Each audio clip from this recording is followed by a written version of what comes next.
is the year of alignment. All right, y'all. Alignment. I heard the spiritual, angels and brothers and sisters say this to me. And you light workers, you said balance, balance, balance. And so balance goes hand in hand with alignment.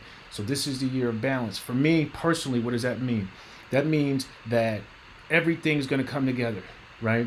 And so as you go through different spiritual landmarks and milestones, you become more enlightened, and there's more information, more knowledge, more wisdom that comes to you. But throughout that process, throughout that journey, then it's also important that you learn how to walk in that. Learn how to walk in that, not just walk in that with a, because what do I mean walk in that? Meaning like now you have so much more knowledge and wisdom. You also have to be careful on how you apply that, how you approach that. What do you do? What do you say? Because God is a giant, or God, the universe, okay, the source of all good things, the source of creation, the source of everything, the source of thought, the source of consciousness. All right, God will karma. All right, as some would say, karma will hold you accountable to the things that you know.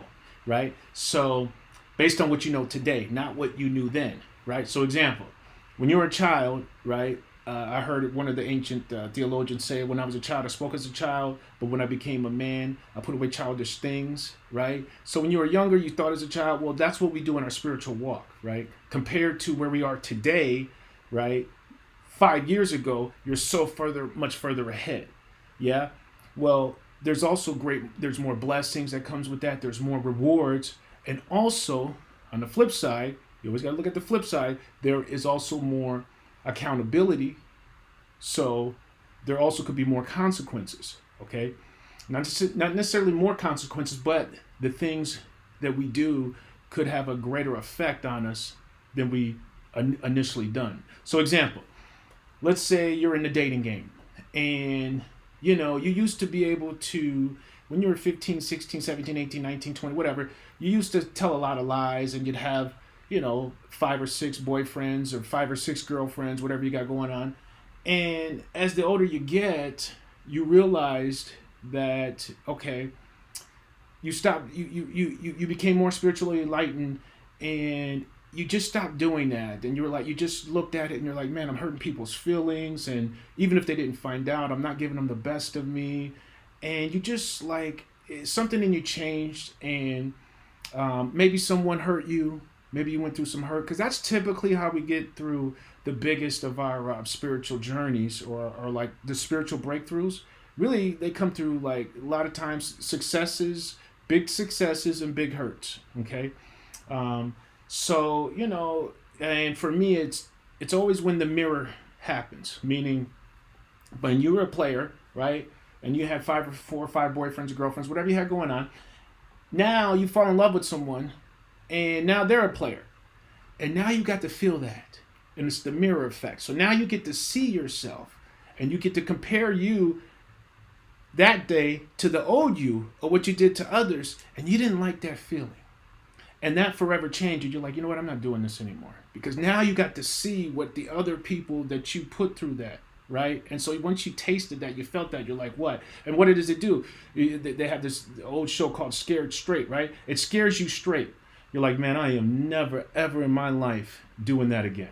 You know what I mean? And so even if someone hurts me or someone becomes a player, it doesn't matter. I am not going to put that type of pain out there, because I don't want to receive that. Well, that goes back to what we were saying, how the universe, karma, holds you to a higher standard now, because now you know how that feels. All right? Now you know what type of energy, what type of frequency that attracts. Okay? And that ties into the second point, or another point, law of attraction.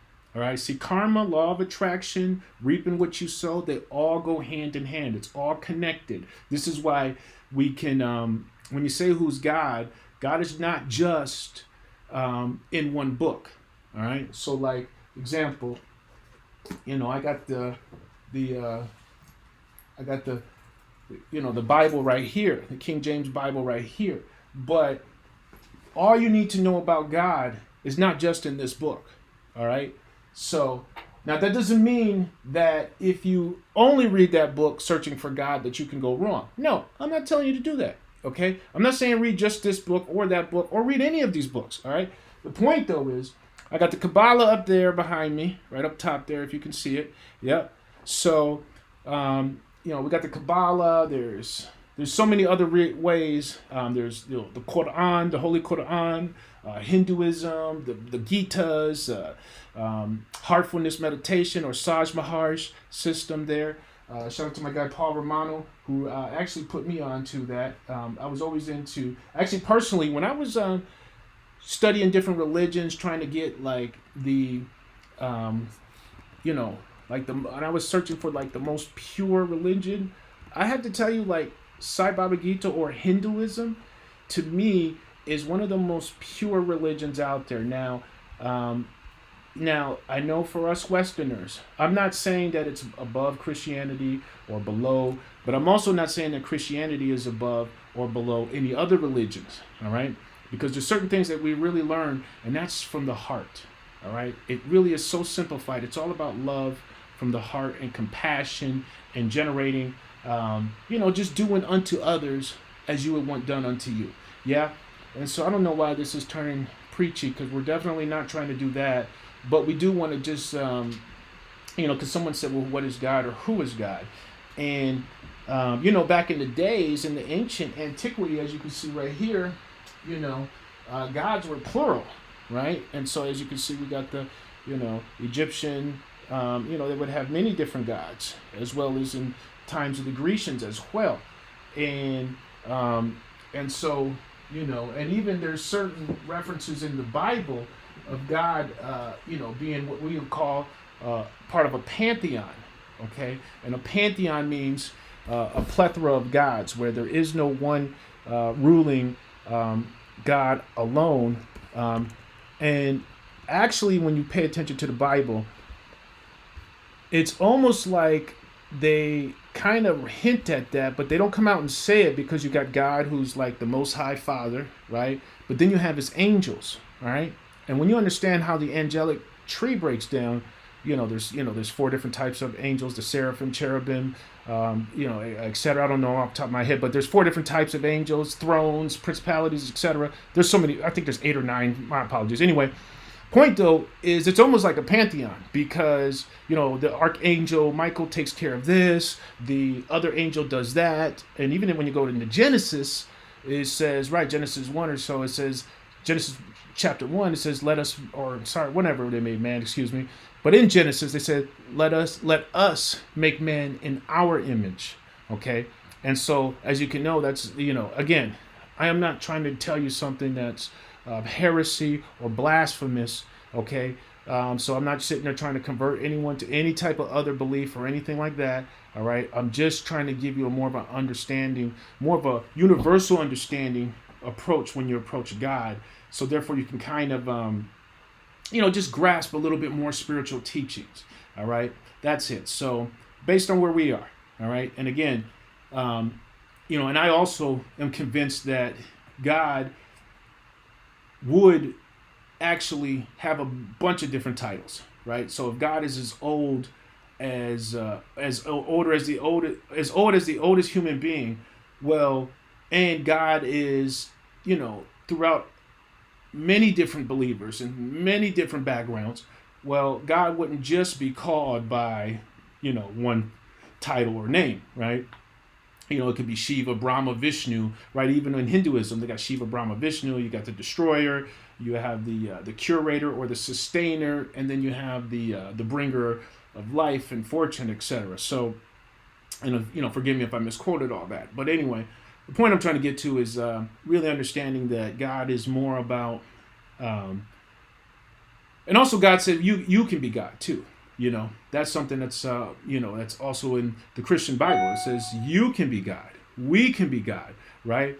And so, and if you really break it down, I mean, based on Genesis, God said, "Let us make man in our image." Well, Yeah, and when he said man, it wasn't just back in the Bible. Man represented man and woman. Okay, so it meant mankind. It meant Homo sapiens sapient. So it wasn't just specific to uh, males with organs. As far as like as in gender. No, it meant all human beings, women as well. So just want to clarify that. So when they say "Let us make man in our image," that's why they also meant Adam and Eve was to be made in God's image there.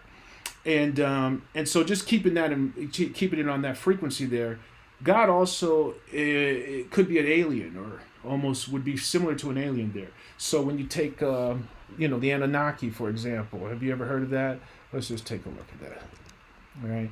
So let's see what images come up there. They have so many different images for the Anunnaki. To me, I like this one here. I don't know why. I've had dreams and visions, and I think this is, to me, something similar along this line here.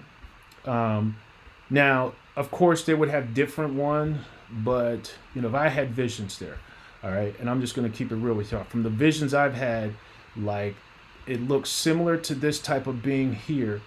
And, it's hard to tell in this image here, but, like, their skin glowed, man. Like, when I had a vision, okay, their skin glowed like it was white and it glowed blue, all right?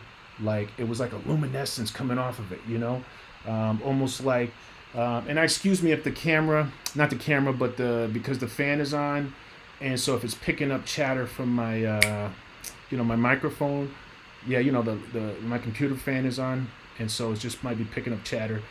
So it makes it harder to listen to. So I apologize. I'll try to speak up to kind of drown that out. Step back from the computer here. But his skin was definitely a male, and his skin was blue, like it was white. It was white, and his skin was like it was white, and it glowed like this blue. Yeah.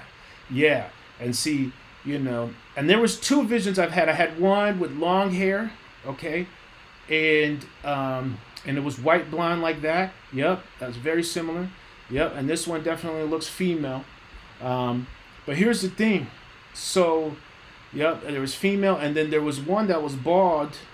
Okay, and I wouldn't really even say bald. There was no hair, but that doesn't. And I'm careful with certain terms like interesting.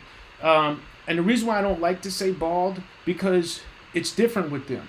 Right? If they're creator beings, they're creator, it's just different with them. I don't even like using the same terminologies, but I mean, yeah, just, bald just for simplicity's sake. Does that make sense there? And so, but then I've seen one that was real tall. Like, that one, they're both were tall. And this is where when I say tall, I'm saying like, I didn't see them stretched out. All right, so let me just tell you the visions. All right, there were two different dreams I had, and one was a vision. Okay, one was the vision. Yeah, so we'll talk about the vision. Yeah, and now I know it sounds crazy, but I just paused and I almost like went to my higher self right now. You know how you have like an inner voice? Yeah, and we'll talk more about that as things go on. So I just went to my higher self right now, and it was just like, yeah, and we just wanted to get on the same page there. Remember we talked about alignment? Okay? Alignment, yeah. And, that's kind of the thing that, and so let's just close that point about alignment, right? And how you're held to a higher standard because the more spiritual enlightenment you get, right? Well, there's more rewards with that. Well, there's also consequences if you don't use that information for good. And so there's a story about, and that's where I am, right? For 2023, it's all coming together. And you'll get this too. When you come through different spiritual breakthroughs, what you'll find out is you can't just sit on your spiritual knowledge or your wisdom, okay? You have to share it with the world. That's just what it is. There's a story that Jesus talks about in the Bible. And he talks about the parable of the talents, right? And he gave one servant 1 talent, the other servant he gave to 2, the other one he gave 5. And the one who had 5 talents made When the master went away, he took that 5 talents and came and doubled it and gave him 10. And the one who had 2 talents doubled it plus more and gave him 5. But the one who he gave the 1 talent just buried the talent and put it in the ground and saved that 1 talent.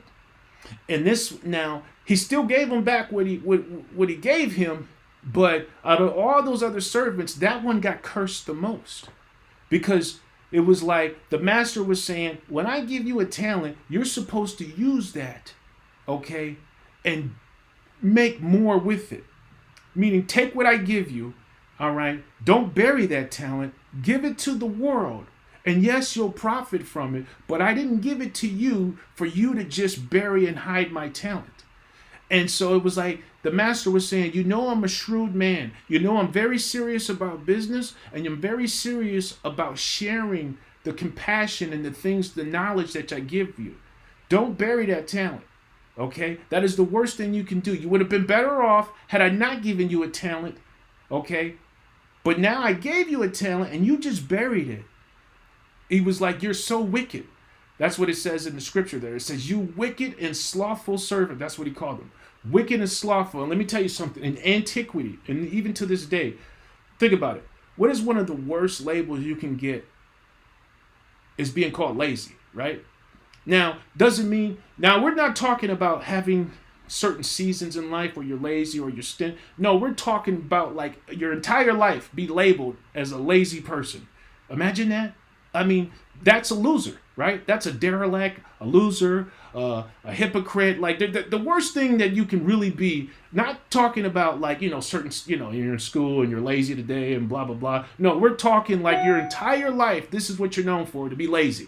All right. And that's how that is. So when you're given this spiritual knowledge and this spiritual wisdom and these enlightened things, the goal of it is to help each other and help humanity. Yes, the goal also, as not a goal, but as a side effect, if you will, okay, is that you'll benefit and you'll profit from it, right? You'll be able to monetize or get certain amount of subscribers, etc., etc. But the most important thing that you're supposed to do with that talent, okay, is give to others.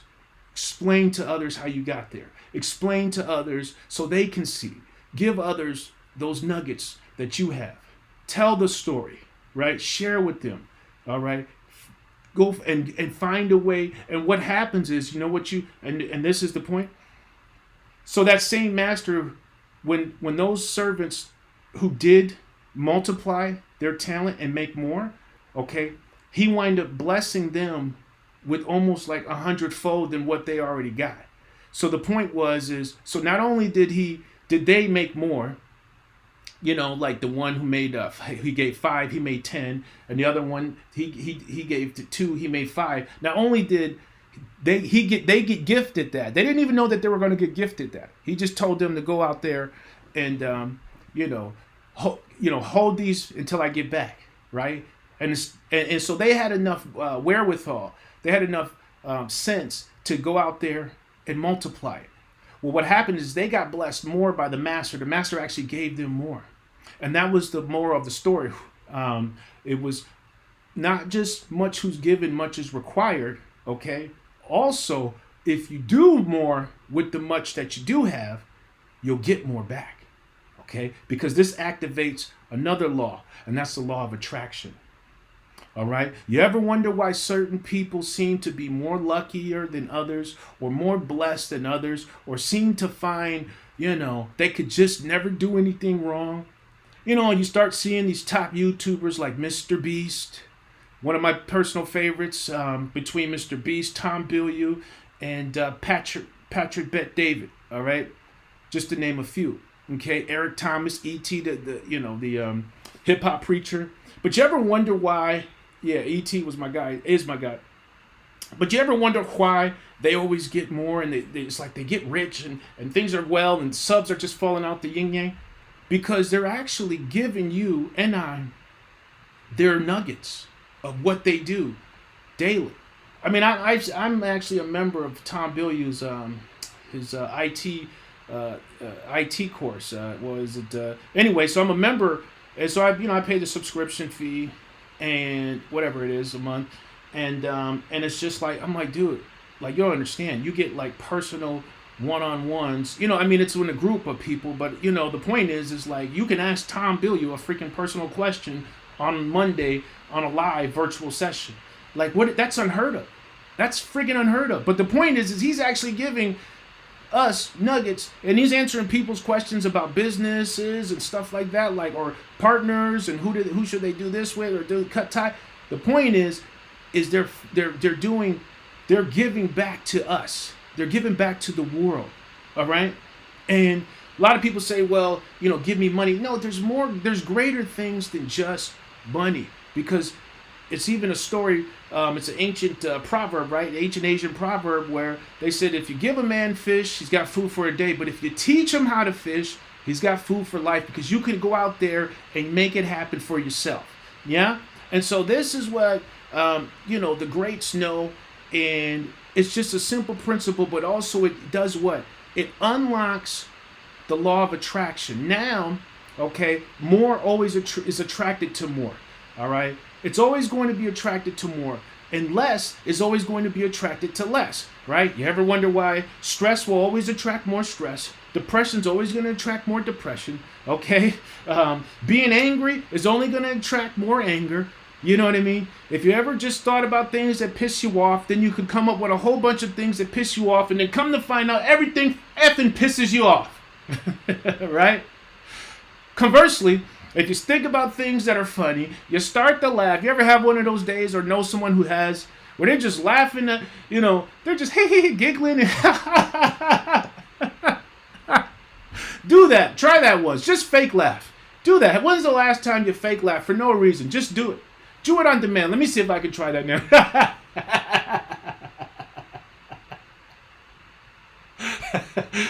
Whew. All right, that was as good as I could get right there, yeah? But anyway, it wasn't no joke. The point was to just do something, shake it up. What happens, though, it'll attract more and more of that good feeling, yeah? So, where were we going? Anunnaki, gods, right? Now, see, interestingly enough, now, notice the content we're talking right now.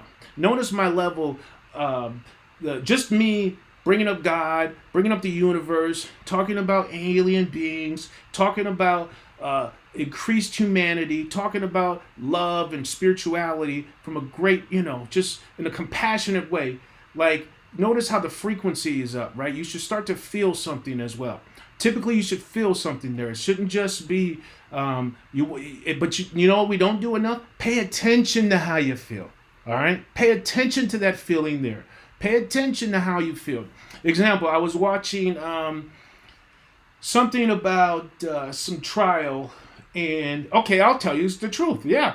I was watching stuff about the YSL trial with, rapper, if some of you are not familiar with his Young Thug. And anyway, it was okay to pay attention a little bit, but then I probably went, maybe went 2 hours of watching like 2 hours of YouTube videos into this YSL thing. And there's not really much new information, but I noticed something happened. And what happened is my spirit became weighed down. Now, the first 10, 15 minutes, just getting the scoop on it, that's okay. But I noticed after I watched it for about an hour or two, I'm like, man, I don't feel comfortable like this. I don't feel right, you know?